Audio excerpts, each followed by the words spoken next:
Hi and welcome to the fourth and final psychology session. Today's session is going to be on sexism in psychology, so I am going to pass you over to Mr. Mackay. Thank you. Thank you very much. Good evening, everyone. As Miss said, today's session is looking at the controversy of sexism in psychology. So again, if you've been following these controversy webinars, you'll realise that these controversies are quite contemporary issues that touch on topics that are in the news, and that hopefully you can see some link between how psychology is sort of a big part of the world. So just very quickly, I know that we've shown this at the start of most of our webinars, but for anyone who is first time viewing, just to kind of cover very briefly what to expect from a controversy question. Each centre will be using these potentially as their assessment, so it's quite useful to know what the controversy questions are. Usually in the exam they would be part of Unit 3, and you would choose to answer 1 out of 2. So as you can see there, the options would be under section B, the controversies. You'd answer one of the questions, and either for psychology to have an impact, it's necessary for it to be a science to evaluate the validity of this statement. And relevant to what we're looking at this evening, in 1998, the American Psychological Association surveyed its members and found that of the top 100 psychologists of the 20th century, only 6 were women. To what extent do you agree that women are invisible in psychology? And each of those are worth 25 marks.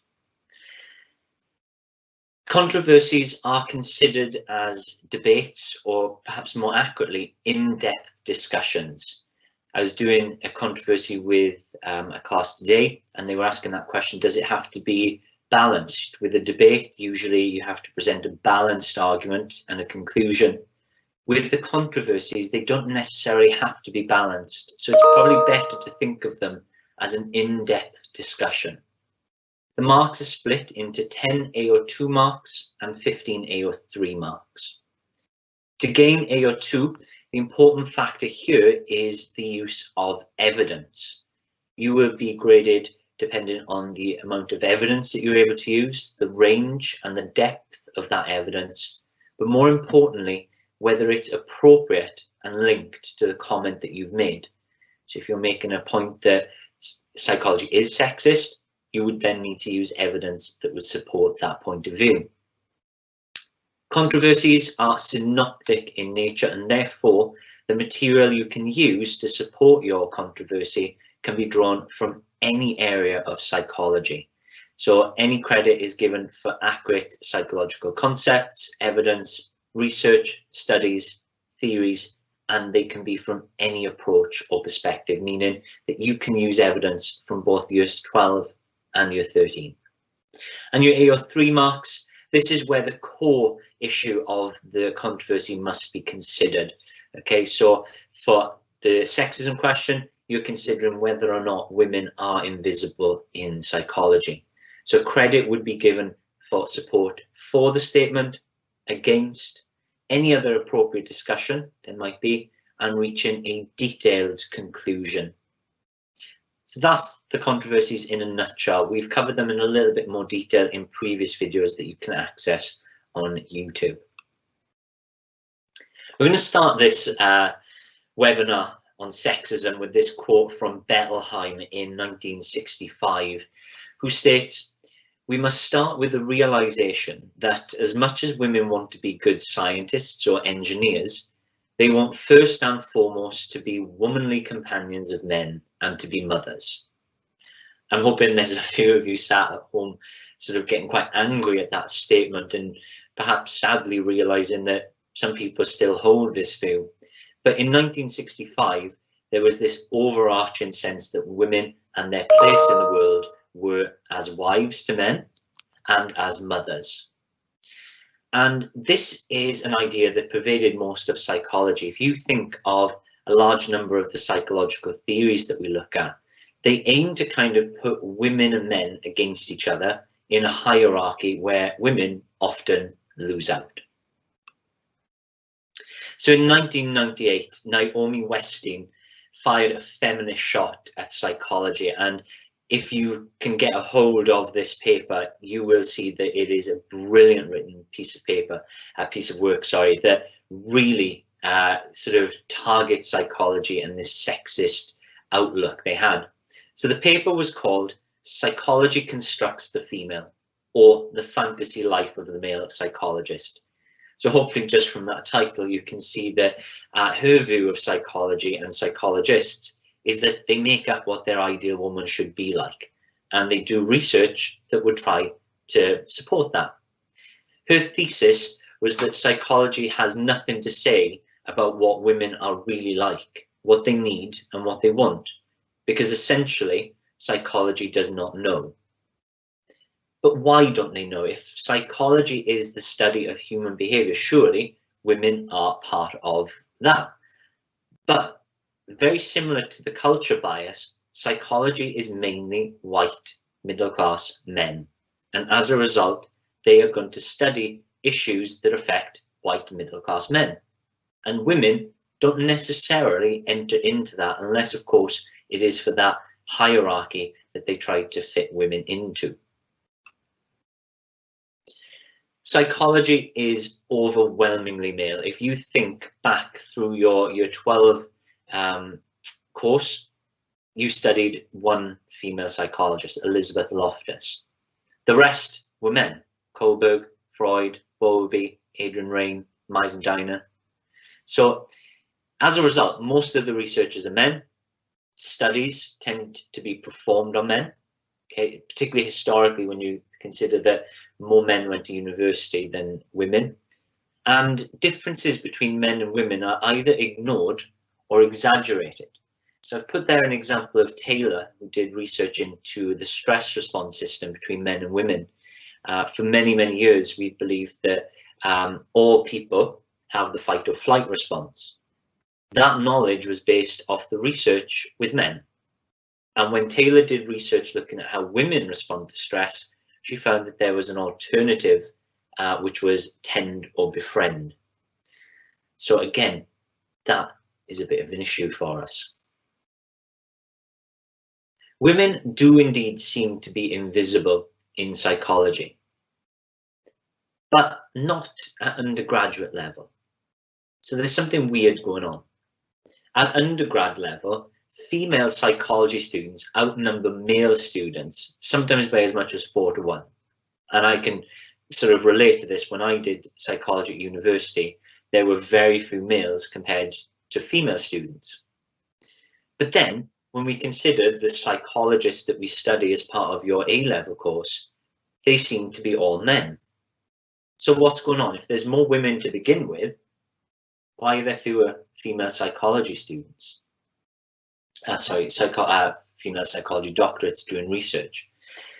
And one potential argument that's been put forward is what each of the genders actually do with their psychology degree. Very sort of stereotypically, but this is evidenced in the data. Men tend to follow their undergrad psychology qualification with further studies in masters and doctorates, whereas females tend to use their psychology degrees to enter into areas like nursing, mental health nursing, social care and teaching. So as a result, they're using their psychology degree, but not in an area that would get them recognized as researchers. So potentially there's that problem at the root. Their universities are not encouraging enough female students to continue studying at a doctorate level. Gender bias then is the differential treatment or representation of men and women based on stereotypes rather than real differences. So some that immediately come to mind is that men are better drivers than women, for example. So this bias can exist in the way that research is carried out in terms of bias sampling, or in theories that are biased in favour of a particular gender. The bias can take a number of forms. So, for example, overemphasizing certain differences, okay, in terms of maybe attraction. We've seen in Buss's study evolutionary evidence of relationships, overemphasizing those differences between men and women, but sometimes we might underemphasize as well in terms of responses to psychological disorders.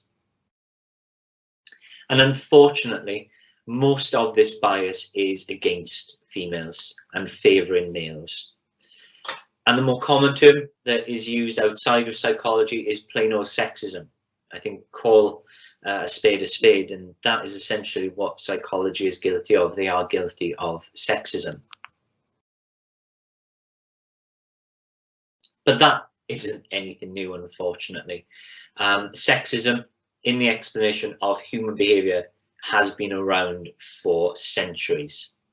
Aristotle, one of ancient Greece's most sort of prominent thinkers, saw women as being inferior and believed that this inferiority was rooted in their biology and physiology.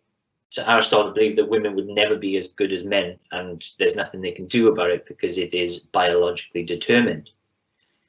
And this is a quote from one of his writings where he says, "We should look upon the female as being a deformity, though one which occurs in the ordinary course of nature."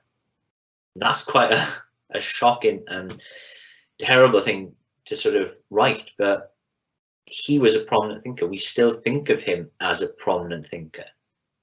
And as a result, his ideas became pretty mainstream.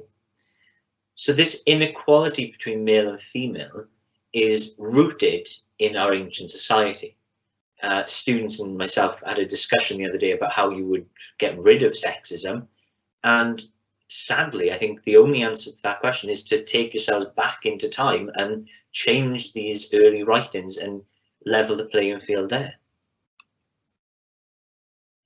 The picture on this slide is the famous picture of Eve being created from the rib of Adam by God. And again, this idea pervades much of sort of contemporary society as well as the classics, where women are a byproduct of men and therefore not as important.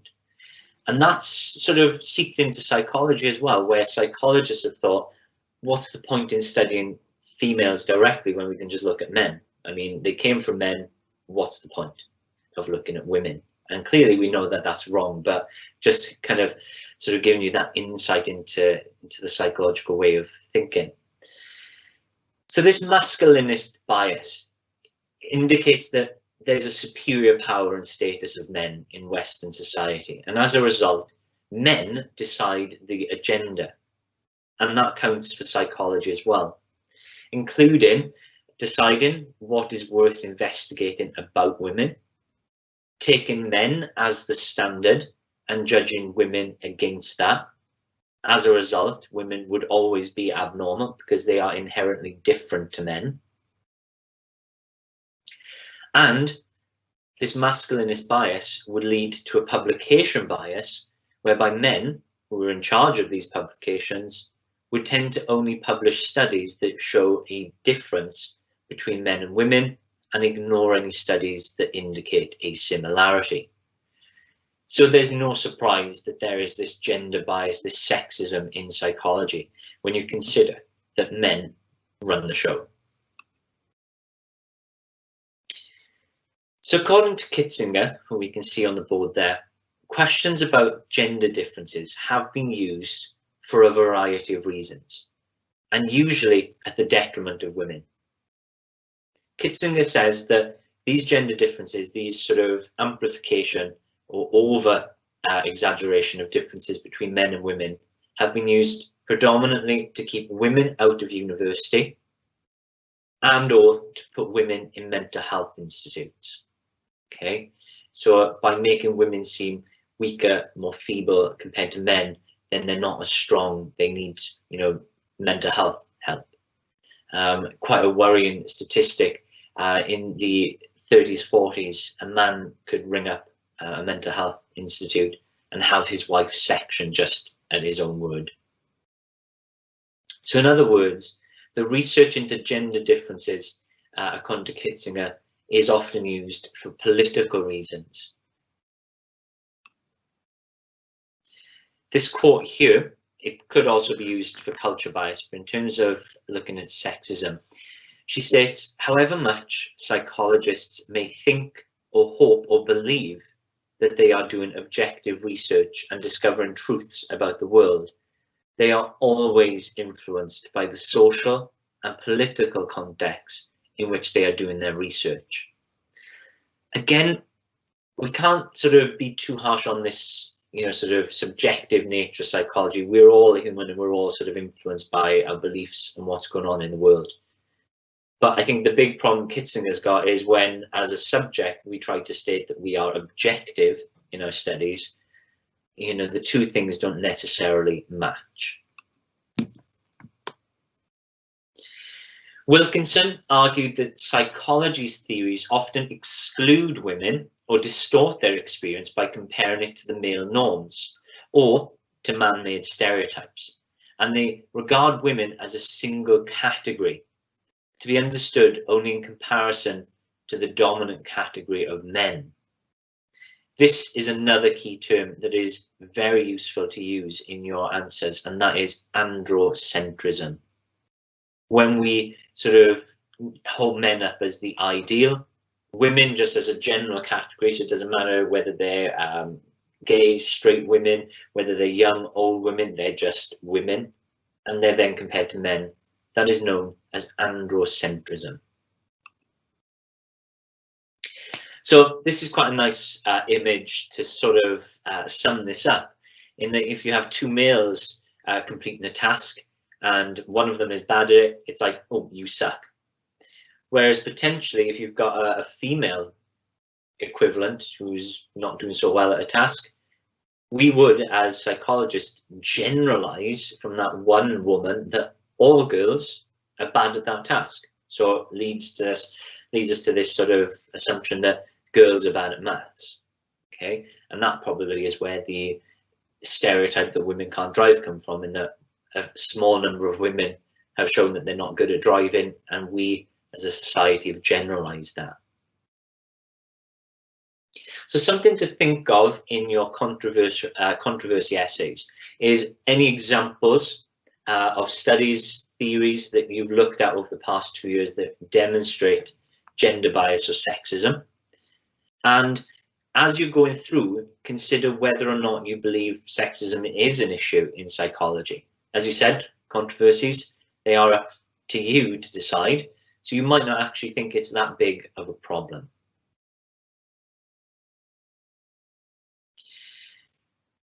When we looked at culture bias, and whether you attended that one or not, we've come across this issue of differences or bias.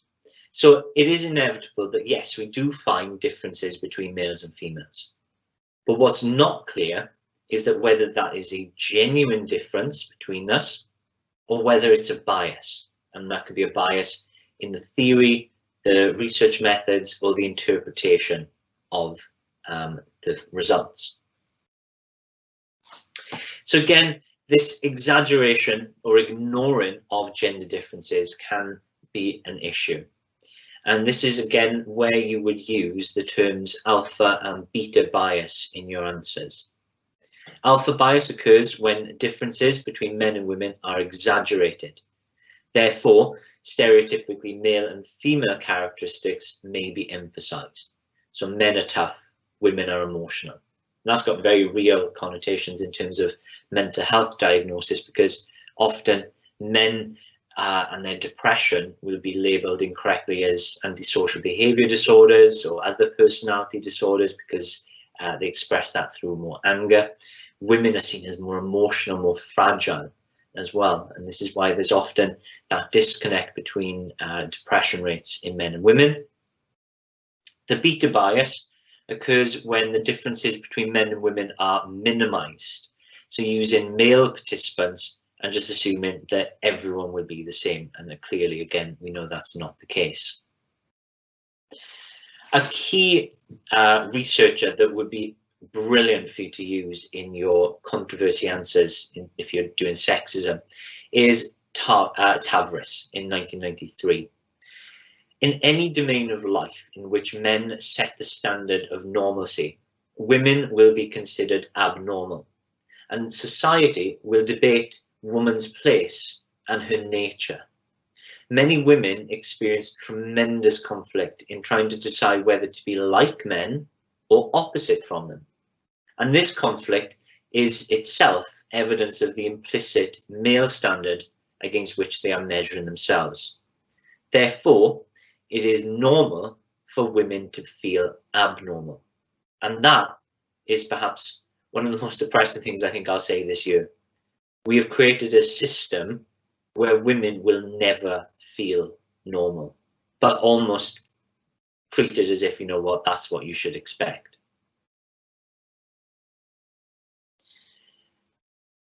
One of these examples is pathologizing normal female behavior. Okay, so where male behavior is seen as the norm and female behavior is seen as deviant. And one of these is PMS. Okay, Tavris argues men and women actually have the exact same mood swings, but only women have theirs classed as a disorder. Okay, and you can see the image on the board now. Kind of normalize that if you're sort of on your period, that she's going to be very angry, she's going to be emotional, treat her carefully. But in reality, men and women have those same emotional cycles, but there is no disorder to characterize men's monthly increase in testosterone. Suggestion could be calling it hypertestosterone syndrome or HTS, because in reality that's what happens. Men every month have an increase in testosterone and they have feelings of anger and aggression. But in this sexist world, we've pathologized the female version of that and normalized the male. And nowhere has this been seen better than in the Diagnostic Statistical Manual for Mental Disorders. Historically, women's role in society has been to be a mother, meaning very often they've had to give up their ambitions and sacrifice elements of their lives to be a good mother. Then, in 1985, the American Psychological Association published the DSM-3, and it contained the condition masochism. And they described this as a personality disorder where a person sacrifices their own needs, seeks failure at work, rejects opportunity for pleasure, and puts others first. Now, whilst not intended to apply to women exclusively, I'm hoping that you can't help note that the characteristics that have been up to that point promoted in women as mothers is now being labelled as a personality disorder. So how on earth are these women meant to win?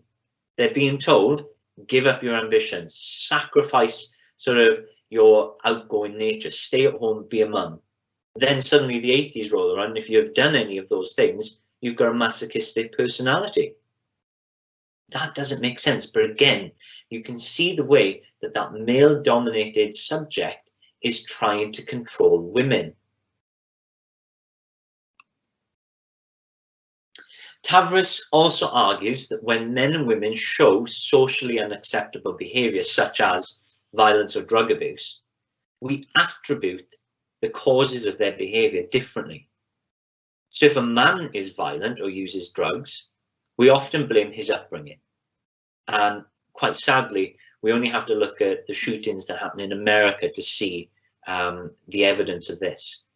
So men's upbringing would be blamed, an external attribution. Whereas women have often had their psyche or their hormones blamed.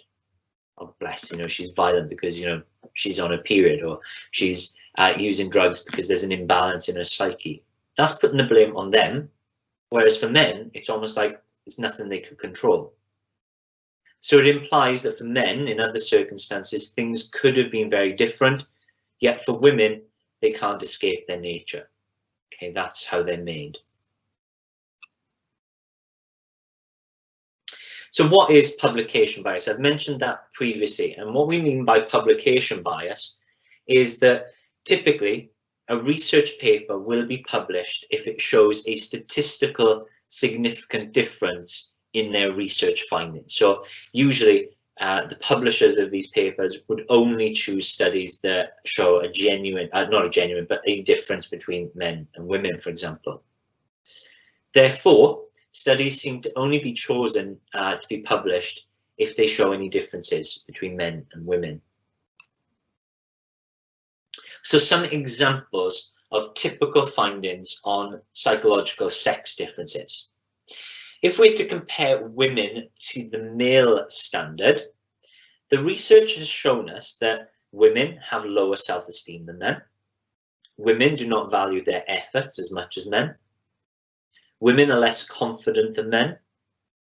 Women are more likely to say they are hurt than to admit they are angry. And women have more difficulty developing a separate sense of self. Now, it's a shame I can't ask you what your feelings are on those statements, but potentially a lot of you have reading those or heard those and actually think, yeah, got a point, or yeah, I think some of those are relevant.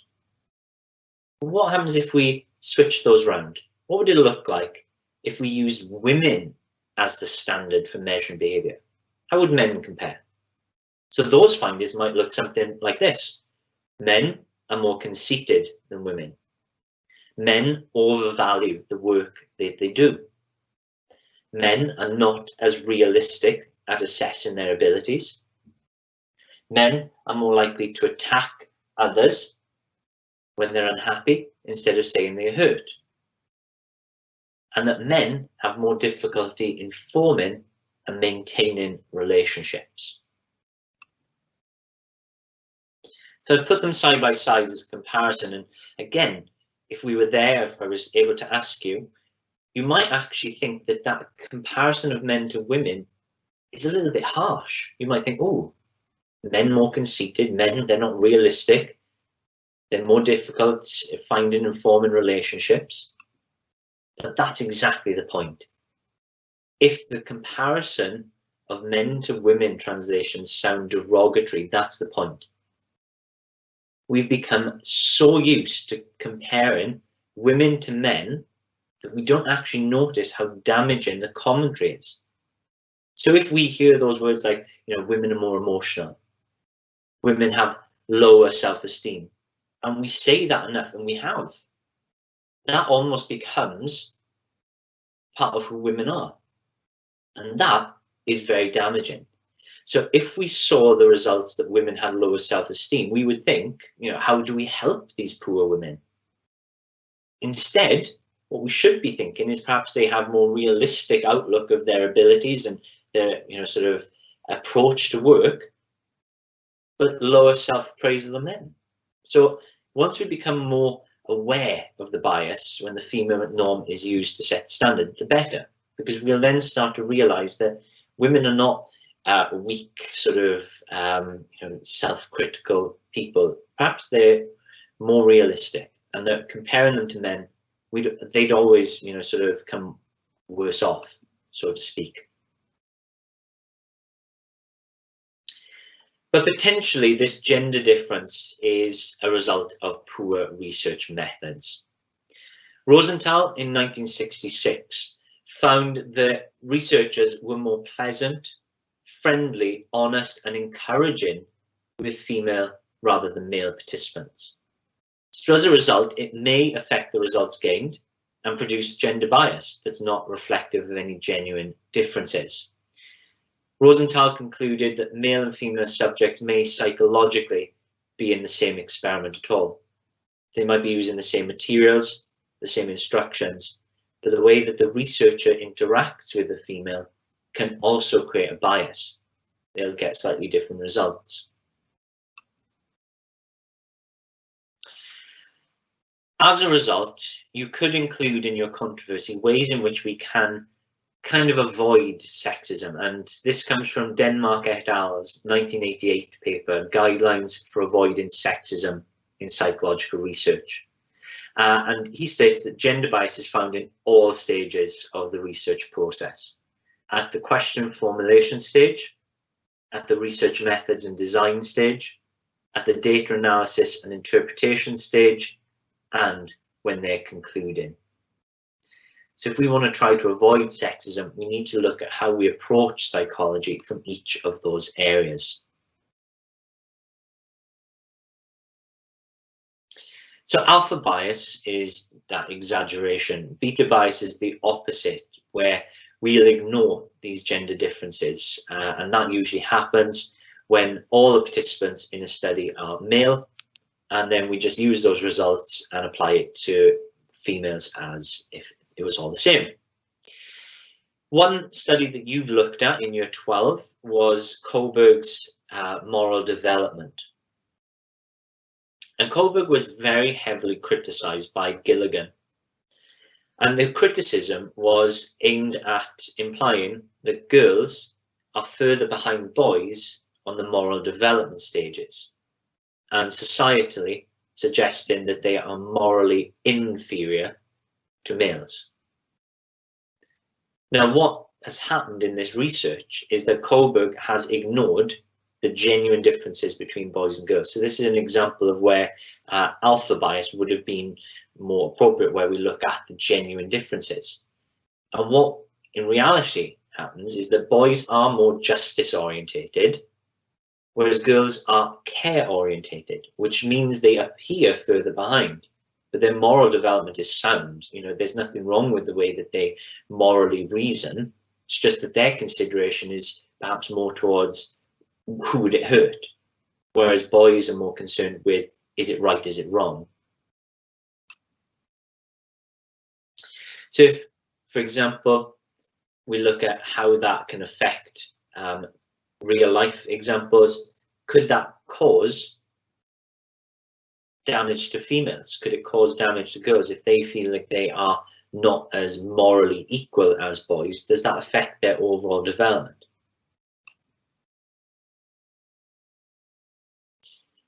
One other issue to consider in your sexism controversy is the invisibility of women. And as you saw, that question at the beginning was the main question.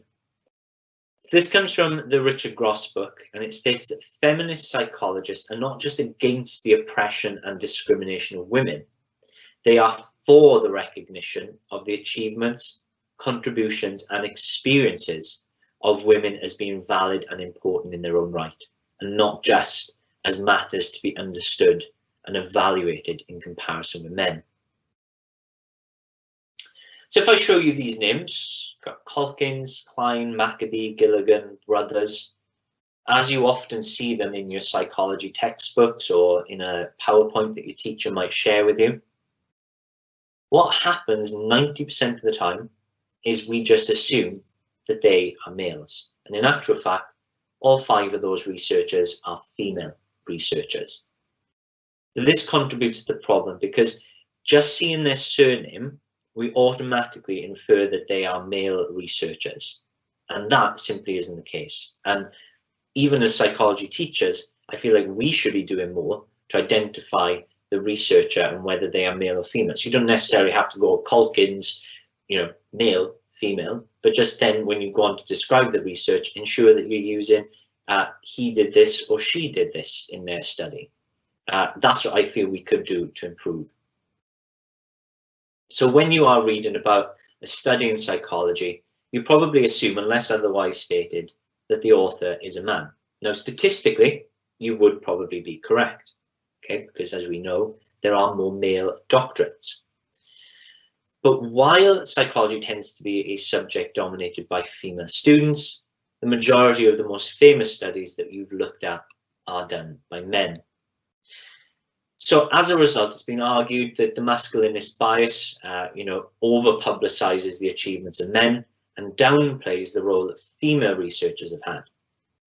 Okay, so Scarborough argues that the history of psychology is actually the history of male psychology.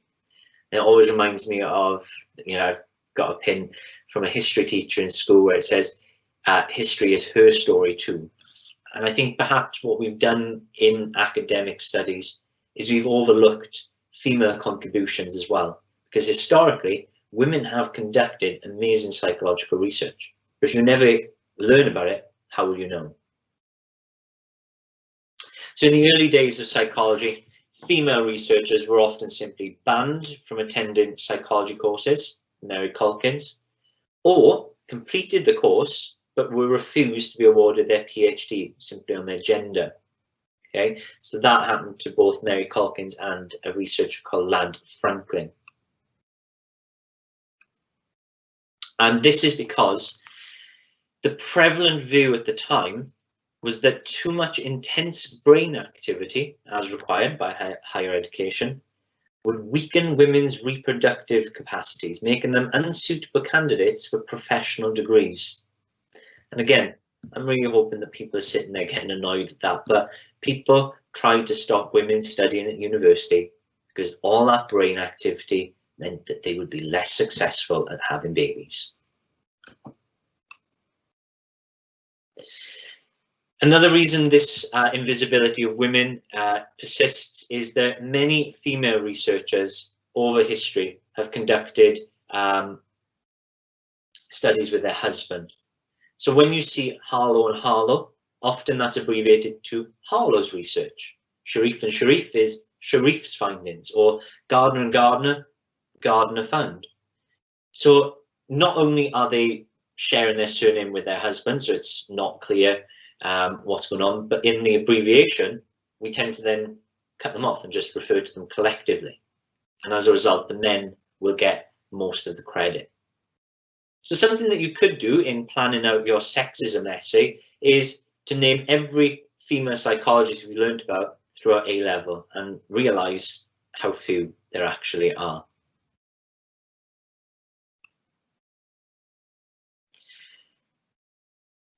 And then finally, the invisibility of women means that often the areas that female psychologists are interested in, because of this male dominant bias, means that they're undervalued. Okay, and as a result, female research or ideas are not seen as important and kind of dismissed. Okay, and as a result, we may see that women are channeled into these sort of more unimportant areas. What can we do to improve this invisibility then? Lerner has argued that we need to find lost or overlooked women and put them back into psychology. Okay, actually consciously find people, women that have done studies, add them in. Note women's contribution to famous research. Don't refer to women just as being, you know, Gardner's wife or Sharif's wife. Note their contributions and accept the androcentric bias of psychology and try to reconstruct it.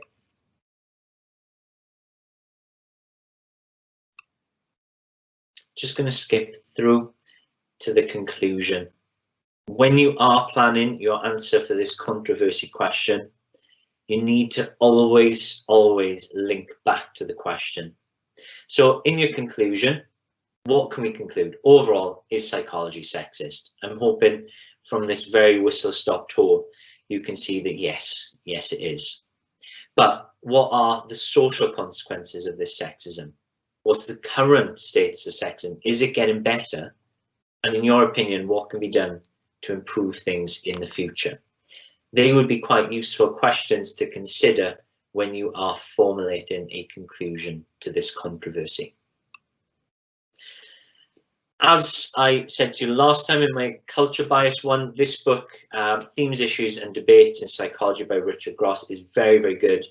If you can find a cheap second-hand copy and you are particularly interested in this, or you're thinking of studying psychology at university, this is a brilliant book to have on the shelf. So that brings us to the end. I'm just on time, but diolch yn fawr, thank you very much for attending these webinars over the past 4 weeks. If you have any questions, you can pop them in the Q&A box. And as always, you can view these back on YouTube at a later date. But thank you from me and Miss Bellis. Thank you very much.